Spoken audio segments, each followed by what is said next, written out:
Hey fellow gamers, welcome to Gaming Basics, your one-stop solution for mastering the essentials.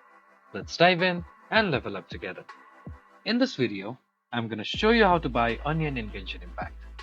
To do so, you first need to launch your game via the Epic Games launcher, and once you're in-game, search for a general goods store, like this one right here in Mondstadt, which is signified by this sack icon on your map. Go near it and then press F to interact. So, click on the first option and then search for Onion, which is right over here. Click on it, and on the bottom right side of your screen you'll see an option called Purchase. Click on it. So it's going to cost 70 Mora to purchase Onion. Just click on this Purchase button right here and the item will be added to your inventory. If you found this video helpful, please give us a thumbs up. And if you have any questions for us, please feel free to mention us in the comment section down below.